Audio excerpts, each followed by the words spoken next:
Rebecca, welcome to the show. Alexandra, it's always a pleasure to be here.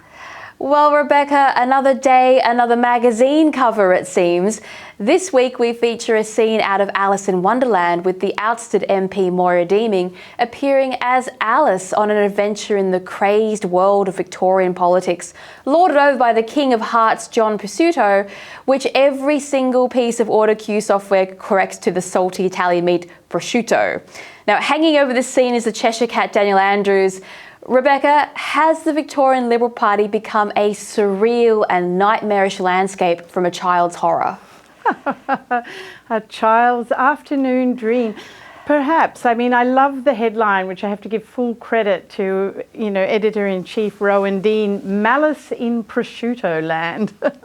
I think that's wonderful. And I think it's fair to say that the Victorian Liberal Party have well and truly lost their way. When Mr Pesutto went down to meet the voters for the state electoral meeting of the Victorian Liberal Party, a number of women wearing T-shirts that said, "Let women speak," walked out. So I wonder whether the message might be dawning on him that there is more support for Moira Deeming than perhaps he had first imagined. I'm not sure. I have the impression that he's still blissfully ignorant of that, but unfortunately I think there's really pretty close to, I think there's more than 50% of the population. That is to say, I think most women and an awful lot of men support Moira Deeming in her support for women's rights.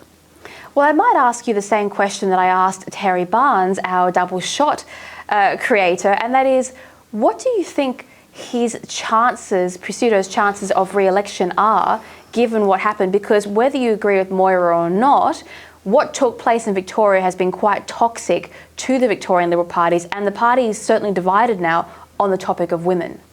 Well, I don't think he'll even make it as leader to contest the next state election, and I certainly hope he doesn't.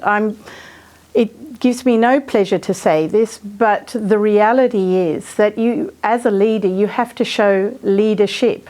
And leadership means genuinely bringing people together. Now, for Mr Pesutto to say that the expulsion of Moira Deeming from the parliamentary team somehow represented a turning point, I think is utterly delusional.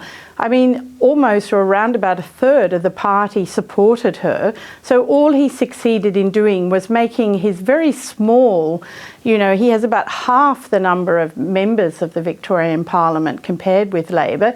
He just managed to make that smaller, but I think he lost a whole lot more votes in the community.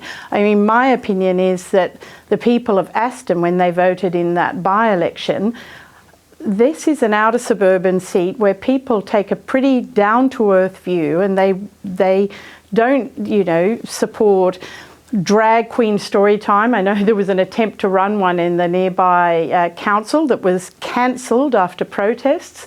And I think they support the right of women to be able to go, women and children, girls, to be able to go to the toilet and feel safe there. And they support the right of women to be able to compete on an equal playing field in the sport, when it comes to sport. So I just think that if the Victorian Liberals are going to have any chance of winning an election at some point in the future, they have to remember it's these outer suburban seats and these ordinary mums and dads, the people that Alan Jones famously called the battlers, Howard's battlers. These are the people that will take the Liberal Party back to victory, not the wealthy inner city electorates, where Mr Pesutto, sips his cafe latte or whatever it is and talks to, highly educated people.